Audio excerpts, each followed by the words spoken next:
Good afternoon, ladies and gentlemen. Thank you for being here. Before I take your questions, I have a readout of the President's video teleconference with President Sarkozy of France. Continuing their close consultations on global issues of common concern, the President and French President Sarkozy held a video teleconference today to discuss Syria, Iran, and stability in the oil markets. On Syria, the President and President Sarkozy condemned the violence perpetrated by the regime against its own people and noted that the regime had yet to fully implement the agreement negotiated with Kofi Annan pursuant to the Annan Plan. The two leaders called for the regime to fully implement the Annan Plan, noting that the international community would judge the regime by its actions and not its words.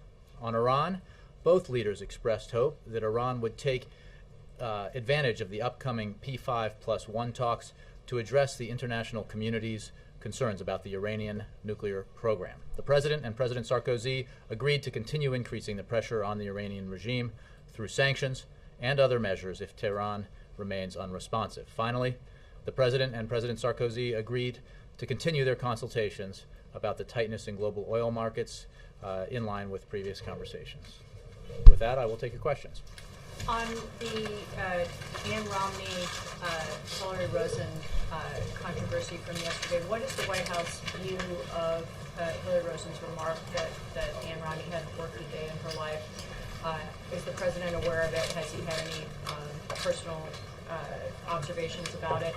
Secondly, the Romney campaign claims that Hillary Rosen is tight with you guys have been in here 35 times for consultations. Is that correct? And does 35 visits by any Democratic consultant confer any particular status on her as far as being close or in any kind of advisory role at the White House? Let me say a couple of things. First of all, I have not spoken with the President about this, so I don't have anything to report to you on that. Secondly, I think we can all agree, Democrats and Republicans, that raising children is an extremely difficult job, and that is true for all mothers as well as fathers. But we should also focus on where we disagree. It is not coincidental that the very first piece of legislation that this president signed when he entered office was the Lilly Ledbetter Free Pay Act. It had passed Congress, and the president signed it into law. Why did it take President Obama entering office, being sworn into office, to have the Fair Pay Act become law? Because Republicans overwhelmingly opposed it, and presumably still do. When the president took office, we were shedding roughly 750,000 jobs a month, and men and women across the nation were feeling the pain of the worst recession since the Great Depression. We have seen 25 straight months of private sector growth resulting in 4.1 million jobs. And when it comes to women in the economy, there has been a particular focus. As you know, just as recently as last week, there was a forum here to discuss exactly what we need to continue doing to ensure that women are able to get to work with good paying jobs that can help their families and help them make ends meet. I would note, again, that one of the principal elements of the American Jobs Act was a provision, and this is the President's American Jobs Act, was a provision to provide assistance to states to rehire 400,000 teachers.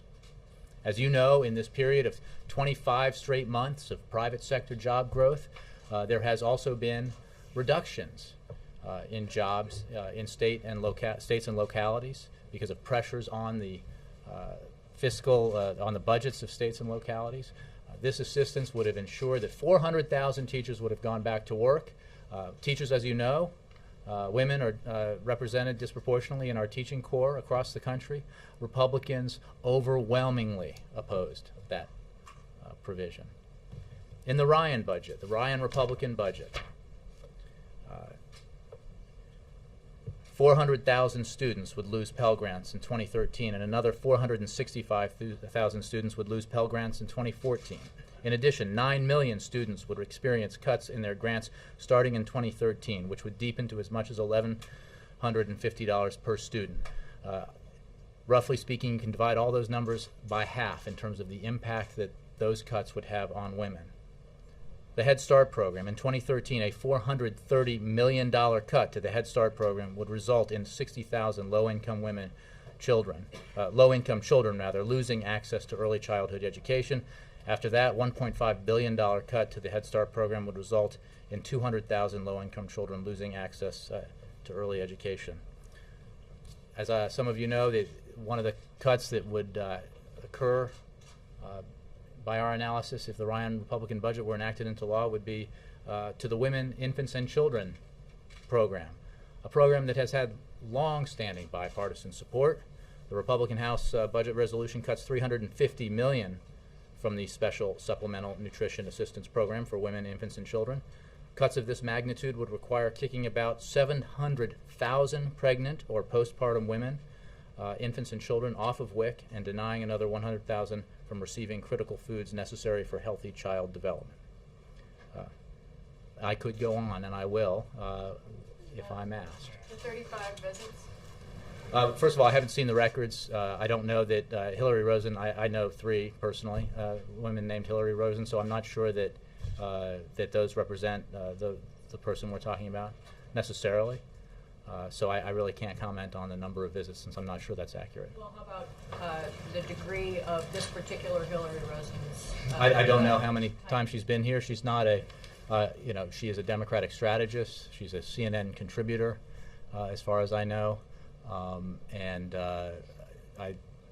don't believe I don't know how to assess her overall relationship with people here in the White House, but I have not seen her here very frequently. Do you expect that relationship to continue at whatever level it is? Well, again, I don't know what the relationship is. Let's focus on what the issue here is.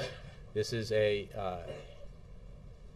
when it comes to what this administration has done for women, it begins with the president's signing of the Lilly Ledbetter Fair Pay Act.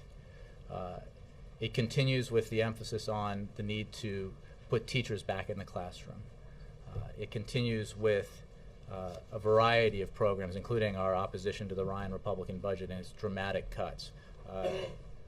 Medicare, for example. I'm sure many of you know that Medicare benefits go disproportionately to women. Ending Medicare as we know it, forcing seniors to bear the brunt of the cost of tax cuts to the wealthy would harm women disproportionately. These are real, fundamental policy decisions. And I think that when people look at those contrasts and those disagreements, it will be quite clear what President Obama's position is and what his policies are. Jeff.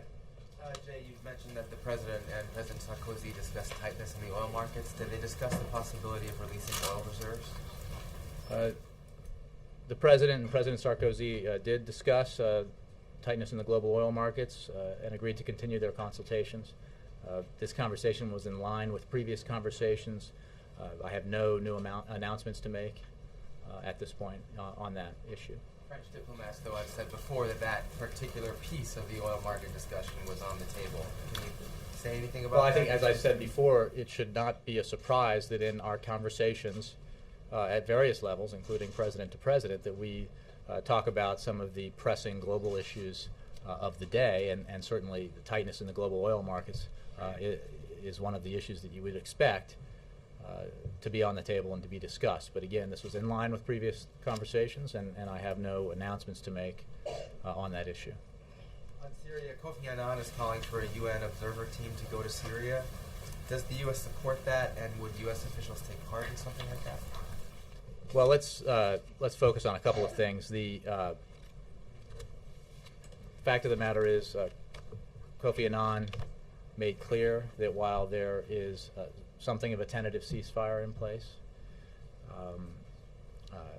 the regime has clearly fallen short of its obligations under the Annan Plan, the obligations which they made 12 days ago. And unfortunately that is another indication of why it is so important when you're dealing with the Assad regime to judge it by its actions and not its promises, not its words. We will continue to consult with our international partners and allies about next steps as we monitor the situation in Syria. I don't have any proposals to or announcements to make with regard to what next steps might be, but you can be sure that we will work with the international community to continue to press the Assad regime to cease its brutal violence against its own people. One of the reasons why the Annan plan was not just a ceasefire but an agreement to withdraw forces from population centers is that while it is certainly better if there is a gun to someone's head that the trigger is not being pulled, the gun is still at your head, at that person's head, and that's a situation when there is not a withdrawal but forces are in position to begin their assault again. That is a long way from fulfillment of the obligations that the Assad regime committed itself to. Does the United States think Assad is just trying to buy time by not complying right now? Well, it certainly is the case that the Assad regime has been long on promises and short on fulfillment of those promises, both to the international community and to its own people. Motivations behind the failure to fulfill those obligations, to fulfill those promises, others can analyze, but it is certainly the case that when dealing with this regime and its heinous behavior and its actions against its own people, we take a very dim view of promises. We focus on actions. Dan. Thank you. Just to follow on Syria, Kofi Annan also said that he was encouraged by the situation on the ground there. It seems to be relatively quiet at this point. Is the administration also encouraged, at least by this step? Well, as I tried to illustrate, it is certainly even a tentative or less than complete ceasefire is better than no ceasefire at all, but we could not call the current situation on the ground a full ceasefire. We have seen a halt in gunfire from the Syrian regime across the country. However, some incidents of regime-perpetrated violence have been reported in different volatile areas.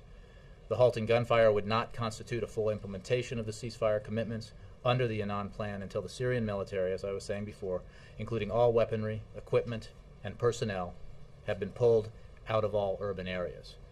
So again, a tentative ceasefire, a less than full ceasefire is not equal to a full implementation of the regime's obligations under the Annan plan. And on North Korea, there are a number of food aid organizations that are concerned about, what happens when this launch takes place. They believe that this food agreement is necessary for children and mothers over there. What is the concern in the administration pulling back this desperately needed food aid to North Koreans? Well, it is because of the president's and the administration's concern about the health and welfare of a people who have been systematically deprived of basic nutritional sustenance because of this regime's focus on funding military programs that violate its international obligations, that the president was prepared to provide nutritional assistance to the North Koreans. But as I've said a number of times, the clear violation of UN Security Council resolutions that a launch of a ballistic missile would represent makes it virtually impossible for us to go ahead with that program of assistance. In part because one of the factors on the table whenever you consider something like this is you need to be able to have assurances that the aid provided is getting to the people who need it, not being siphoned off to the military, for example, or other areas. And the significant and clear demonstration of bad faith that this missile launch would represent makes us unable to move forward with that program.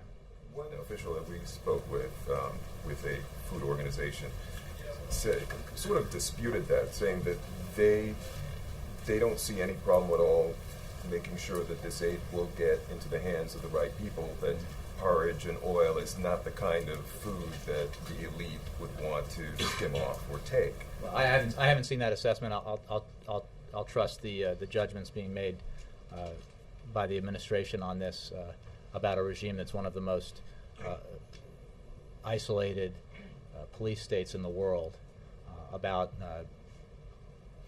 their capacity to obviate, or fail to fulfill their obligations. So, firing this missile is a provocative action if it takes place. It is in clear violation of clear United Nations Security Council resolutions, and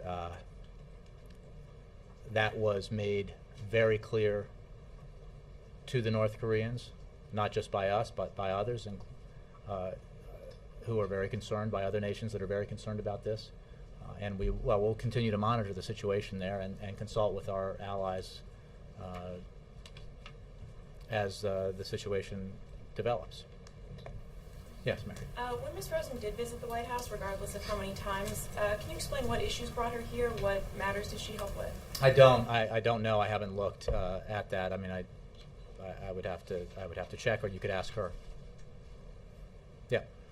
Jay, what's left for President Obama to say about the Buffett rule in his 4 interviews this afternoon? I'm glad you asked, because gone are the days when all you had to do was talk to CBS News or ABC or the New York Times or CNN or the Wall Street Journal or Reuters. I won't tell your bosses that you volunteered. Or Time Magazine, and could be sure that most of the adult population in the country would hear what you had to say. You know this, Mark. I mean, I think better than most here, because you've witnessed from this perch here covering the White House the evolution in the media, and the absolute fact that people across the country get their news in a variety of different ways. They don't all sit down and listen to the radio as they did before television. They don't all watch the same television shows. There's just too many outlets, too many alternatives.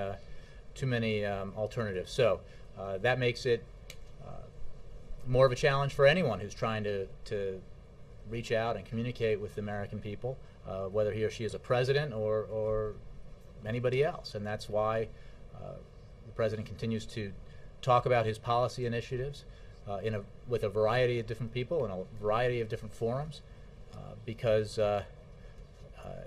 we certainly do not believe that everyone in the country is as expertly informed about the fundamental fairness that the Buffett rule represents as you are. Is President Obama reaching out to members of the Senate with phone calls in advance of I don't have next any. week's vote? I don't have any. He speaks periodically with members of Congress, both in the Senate and the House. I don't have any specific calls to read out to you. We are focused on trying to convince or persuade senators to vote in favor of the Buffett rule proposal, the legislation that was put forward by Senator Whitehouse of Rhode Island, and certainly hope that perhaps not because of our persuasions, but the fact that constituents across the country, Americans across the country in every state, broadly support the proposal, that senators who in the past have expressed opposition might reconsider. Let me move around a little bit, then I'll get to you, Wendell. Jackie. Just follow up on the Buffett rule real quickly. Since the administration has come to support Senator Whitehouse's version, which is something reduced from the original concept that the president put out in September and again in his budget, does the administration still see the Buffett rule as a total replacement for the AMT, the alternative minimum tax, to make sure that wealthier taxpayers pay a certain rate? I would I would have to take your question because I don't want to get it wrong in terms of the economic analysis, and I might consult with some of the experts here to answer that question. We certainly see the Buffett rule as an important fallback, if you will, to ensure that millionaires and billionaires pay at least the tax rate that middle-class Americans pay. Now, not all current millionaires and billionaires pay a lower rate than 30%. Some of them certainly do. One of the things that I think is clear here, I got into a little debate with a reporter the other day about how the Buffett rule was raising rates. Well, it's not raising rates. Obviously, as you know, the current highest marginal tax rate is above that. And for if you're a millionaire or a billionaire and you're just getting a paycheck that's quite large and paying income tax, federal income tax on it, then most of that money will be taxed at the highest marginal income tax rate. But the fact of the matter is, as the Buffett rule and the documentation that we provided you shows clearly, that a number of thousands of millionaires and billionaires and some of the wealthiest households in this country are paying tax on their income at a much lower rate than 30%. So this would be an insurance policy, if you will, that would make sure that as a bottom line, 30% was paid. And on oil prices, following up on Dan's question, in the President's conversation with President Sarkozy, does the fact that you have nothing to announce in terms of going to the reserves for oil supplies, does that suggest that the administration doesn't see any need to do so right now? Or, I mean, what is the administration stance? I would examine and consider my comments and come to a conclusion that they impart almost no information in that regard, and as opposed to the rest of the briefing. And I was simply making the point that this is a topic of conversation that has come up before, would be expected to come up in a conversation between the French president and the American president, between the American president and other leaders. So I simply have no more information about that subject, no announcements to make on that subject today. All right, and then Wendell. Tomorrow Mitt Romney speaks to the NRA National Convention, and the last time the president spoke at length was about guns was after the Tucson shootings, when he called for a national dialogue on guns and gun violence. Did that national dialogue ever happen? Did he do anything to help make it happen?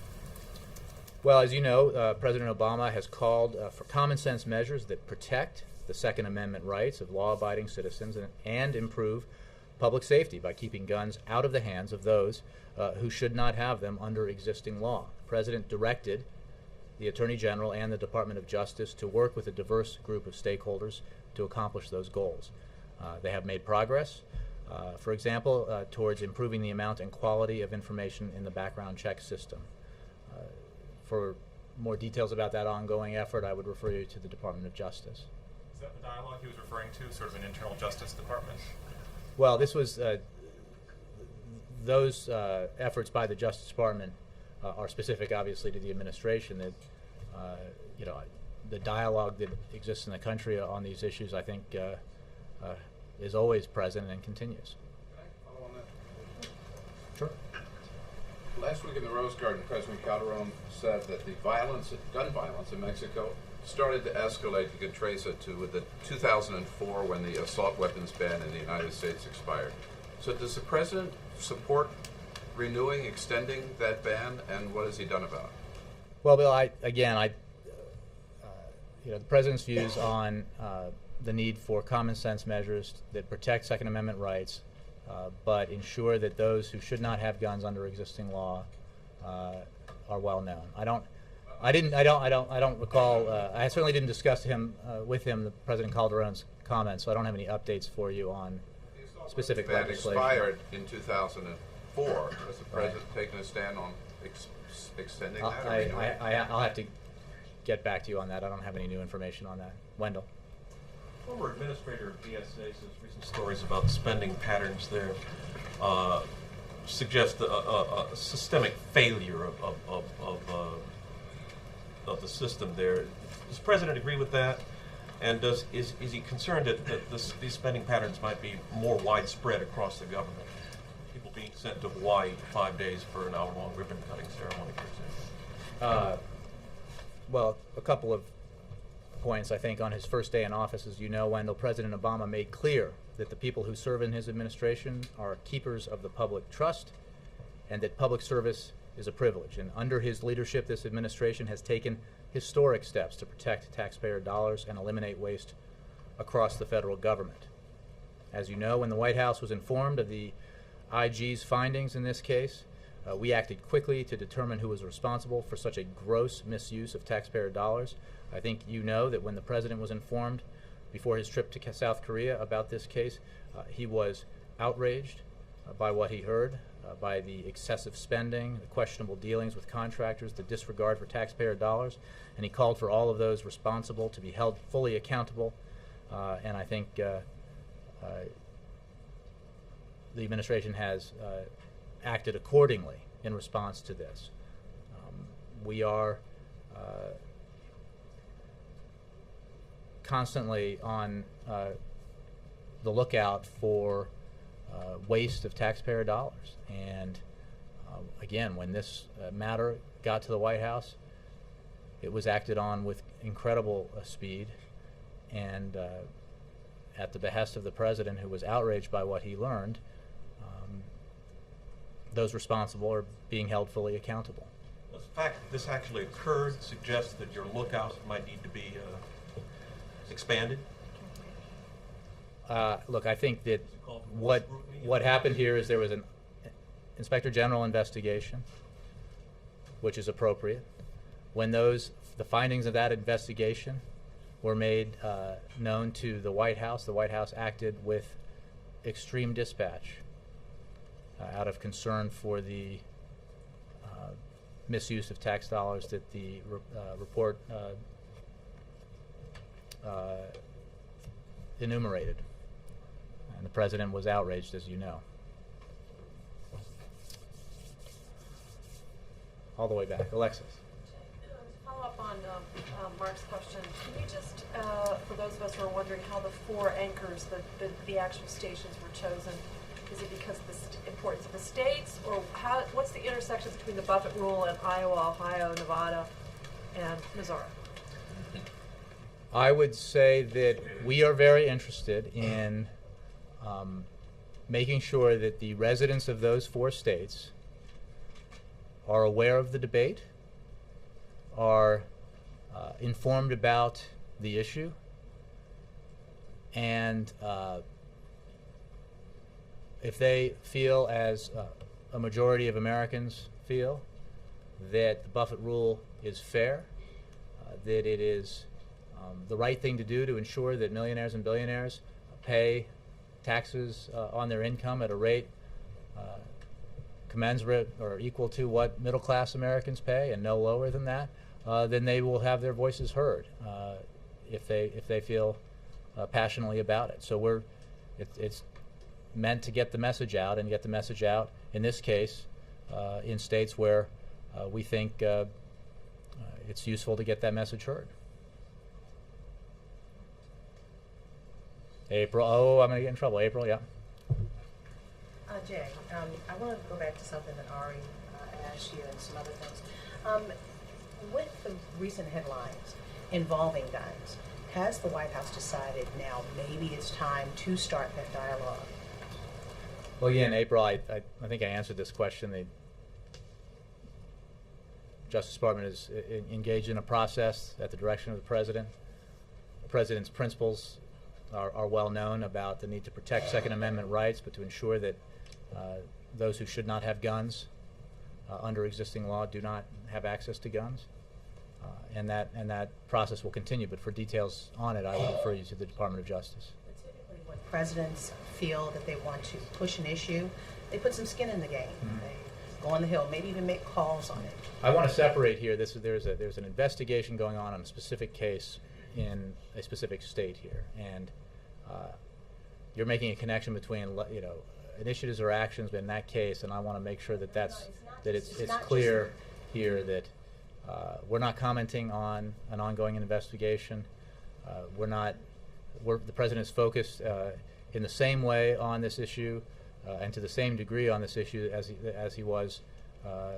he has been for the entirety of his administration. I'm not just pointing about this Trayvon Martin issue. Gabrielle Giffords is a very good friend of the president. He saw her in the hospital.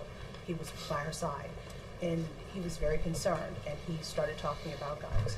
And we're still seeing more issues happening with guns. Mm-hmm. And the issue is, why has he not come out? It's not necessarily about the cases now, but the cases, all the cases since he's been in office. When is he going to push for sensible gun laws? Now, new sensible gun laws. The president's focus, as you know, and I've said a couple of times, is on ensuring that under existing law, those who should not have guns do not have access to them, that guns are kept out of the hands of those who should not have them under existing law. He directed, in the wake of the Gabby Giffords shooting, the Attorney General and the Department of Justice to work with a group of stakeholders, a diverse group of stakeholders, to accomplish those goals, and there's been progress in that effort. I would check with the Justice for more specifics and more updates. Just on TikTok about Trayvon Martin. How did he find out yesterday about the murder charges the second-degree murder charge for George Zimmerman? And also, could you tell us how he's updated daily on the situation through Justice? I think, as I've said before, the president keeps up with the news. He tends to read the newspapers or periodically, and I don't want to cause any consternation from here. But no, he, as I've said, he tends to get his news from print material, either paper itself or online. But I wasn't with him when he learned about this. I believe he just learned about it from the news. I'm not sure, but he doesn't get daily briefings on it. I'm sure he reads the newspapers and keeps up with it that way. Kristen? Jay, the president has decided at this moment not to sign an executive order that would ban workplace discrimination by any federal contractor on the basis of sexual orientation. Based on the fact that the president has made past statements saying that he supports non-discrimination policies in the workplace, why not sign this executive order? Thank you for the question. The president is dedicated to securing equal rights for all LGBT Americans, and that is why he has long supported an inclusive Employment Non-Discrimination Act, which would prohibit employers across the country from discriminating on the basis of sexual orientation and gender identity. The president is committed to lasting and comprehensive non-discrimination protections, and we plan to pursue a number of strategies to attain that goal. Our hope is these efforts will result in the passage of ENDA, the Employment Non-Discrimination Act, which is a legislative solution to LGBT employment discrimination. And I would make the comparison here that pursuing that strategy, the passage of ENDA, is very similar to the approach the president took for the legislative repeal of Don't Ask, Don't Tell. Can you make the distinction between Thanks, Jay. Can you make the distinction between ENDA and signing this executive order? In other words, if he does support ENDA, why not sign this executive order, which relates to a smaller part of the population, and get that policy started? Again, I think that the DADT repeal is instructive here in terms of the approach that we're taking at this time. And while it is not our usual practice to discuss executive orders that may or may not be under consideration, we do not expect that an EO on LGBT non-discrimination for federal contractors will be issued at this time. We support, as I just said, legislation that has been introduced, the Employment Non-Discrimination Act, and we will continue to work with congressional sponsors to build support for it. We're deeply committed to working hand in hand with partners in the LGBT community on a number of fronts to build the case for employment non-discrimination policies, including by complementing the existing body of compelling research with government-backed data and analysis, building a coalition of key stakeholders and decision makers, directly engaging with and educating all sectors of the business community, from major corporations to contractors to small business, and raising public awareness about the human and financial costs of discrimination in the workforce. Chico Almeida, who's the president of Freedom to Work, has issued a statement saying, quote, this is a political calculation that cannot stand. Is this a political calculation? Absolutely not. The president is committed to securing equal rights for LGBT Americans, and that is why he has long supported ENDA. I think the president's record on LGBT issues speaks volumes about his commitment to securing equal rights for LGBT Americans. The approach we're taking at this time is to try to build support for passage of this legislation, a comprehensive approach to legislate on the issue of non-discrimination. I think, again, the approach that we took in bringing about the repeal, working with Congress to bring about the repeal of Don't Ask, Don't Tell, is instructive here. As it did then, our approach to this piece of the legislation demonstrates the president's very firm and strong commitment to non-discrimination and to securing equal rights for all Americans. Jay, if it can happen at this time, does that apply to some sort of commitment to, or does it be open to issuing executive order at a later time? Well, I'm simply saying that our approach is to focus on trying to build and expand support for passage of ENDA. That is our support. In terms of, again, we don't, as a rule, and we try to stick to it here, we don't talk about executive orders that may or may not be under consideration. In this case, I can tell you that at this time we're not considering such a executive order. We are, however, actively working with stakeholders to build support for passage through Congress of a piece of legislation that would be far more comprehensive than an executive order. Hey guys, one at a time. It's highly unlikely that the Congress will pass the ENDA given its current makeup. And the president has issued numerous executive orders under the theme, we can't wait, because Congress has been able to pass job-related legislation. Why is the president making this distinction with this LGBT-related We believe that problem? this is the right approach for to achieve success here in a broad and comprehensive legislated action. And at this time, we're not considering, as a part of that, an executive order. Now, there are executive orders that this president has signed, and there are executive orders, either real or imagined, that the president has not acted on. That's because we look at each issue and we decide on a strategy that we think makes the most sense to achieving the president's policy objectives. Does the Yeah, president Christian, believe that Executive Order 11246 that has been in place since 1965 is redundant to Title VII? You're going to have to... That's the federal contractor executive order that's been in place for race, religion, and sex since 1965. I haven't had that discussion with him, Chris. What I do know for a fact is that this president is absolutely dedicated to securing equal rights for LGBT Americans. I think his record speaks volumes in support of that statement.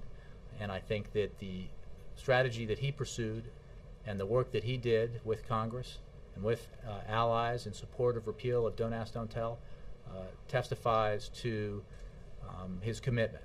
But unlike Don't Ask, Don't Tell, the executive order route on employment non-discrimination for federal contractors has a separate portion, even in addition to the legislative route that's been in existence since 1965. So this is not the same as Don't Ask, Don't Tell. And why has the president not approached it in a similar way to that law? It is a similar approach to the approach we took to Don't Ask, Don't Tell. Again, I haven't talked to him about other executive orders here. What I can tell you is we're not considering an executive order on this at this time. We're focused on a legislative approach, a comprehensive approach that would be much broader through legislation. And we are going to work with stakeholders to try to build support for passage of ENDA. Let me... Jay, one question before we move on. You said that the president legislatively repealed Don't Ask, Don't Tell. Well, that's true. He twice took administrative action to limit the discharge authority, twice before that repeal legislation was passed. So to say that you need to have legislation and not go with administrative action first is just not true. Well, that's actually not a correction, Chris. It is a separate statement of action and fact. We are not approaching this at this time through executive authority, through an executive order. We are, however, in another demonstration of the president's firm commitment to securing equal rights for the LGBT LGBT community aggressively pursuing passage of ENDA. And that requires working with stakeholders and building a body of persuasive evidence that this is the right thing to do, and that is what we are committed to doing. Yes? On Syria, you already talk about my quick two questions is one, tomorrow is Friday when the large numbers of Syrians get together after the Friday prayer and when we see a lot of casualties and other mistreatment. Do you have any message? Many people argue that this is the first and biggest test for the truth, that you are not satisfied. Could you please talk to that? What's your message? Sure. Our message is to the Assad regime, stop killing your people. Stop the violence. Commit yourself to a ceasefire. Commit yourself fully to implementing the Annan plan. Remove your troops. Withdraw your materiel, your weapons from urban population centers. And I hope that that message is heard. It's not just this president's message, it's the message of the international community. There's broad support for the Kofi Annan mission and the Kofi Annan plan on the United Nations Security Council and throughout the world. And we hope, I think I spoke to this earlier, that while there are some signs of a tentative ceasefire holding at this point in time, that is not the same as full implementation of the commitments that the Assad regime made 12 days ago when it said it would implement the Annan plan. Final question. Turkish Prime Minister yesterday said he would invoke the NATO's Article 5 to secure the border. What's your approach to that? I didn't see that. I think we are obviously, as I think I said yesterday or the day before, very concerned about the incident. Cross-border violence. It is, again, a vivid example of the abhorrent behavior of the Assad regime, killing of refugees across the border. We made clear our concern about that issue, and we've certainly been in consultation with our Turkish allies on the matter, but I don't have a specific response to that question. Ann Compton?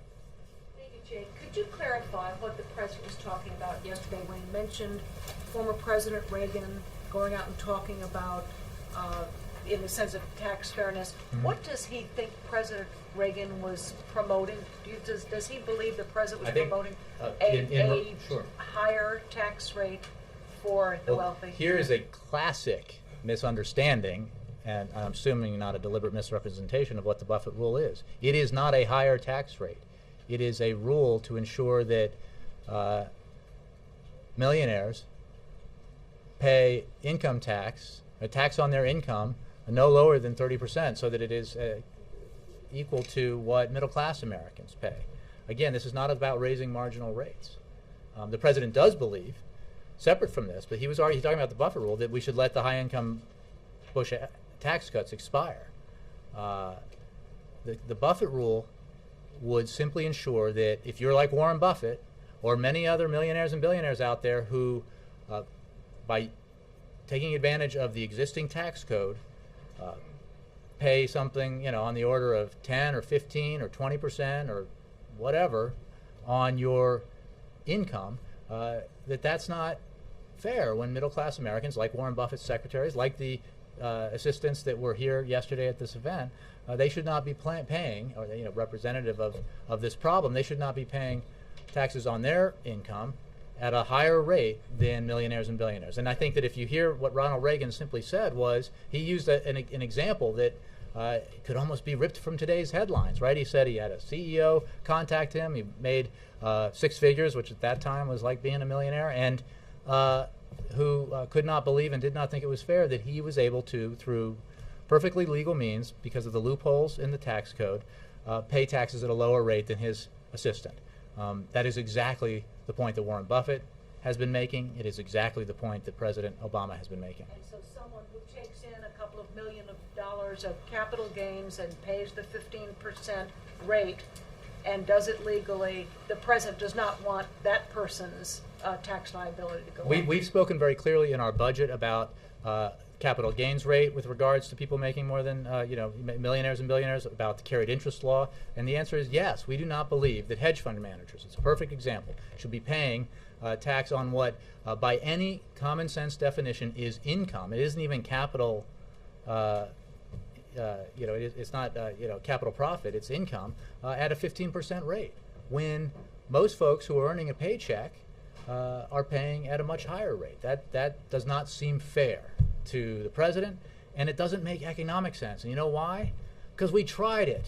And putting aside the fairness argument for a minute and just looking at the effect on the economy, what happens when you give substantial tax cuts to the wealthiest Americans? Well, it's not a theoretical exercise. 2001 it happened. 2003 it happened. And what happened? Even in times of economic expansion, we had unbelievably anemic job growth, the lowest in recent history in terms of expansion. We had an average during the growth quarters of the Bush administration of under 100,000 jobs created per month. Lower significantly than March job creation, lower drastically than the kind of job creation we've seen in the past quarter. So it hadn't worked. We tried it. Over the 8 years before this president came into office, you saw a period of when the middle class was under tremendous strain, where the incomes of middle class Americans either stagnated or fell, and when the incomes of the wealthiest Americans went up dramatically. That kind of imbalance is not, it's both not fair for regular folks who are working hard, trying to make ends meet, but it's also not good for our economy. It didn't work. So we shouldn't just go back and do what didn't work. And I even didn't mention what happened at the end of that period. Global economic chaos. So if that's the plan, if that's what some folks are selling, I'm hard-pressed to believe that there'll be a lot of buyers. Thank you. Thank you, guys.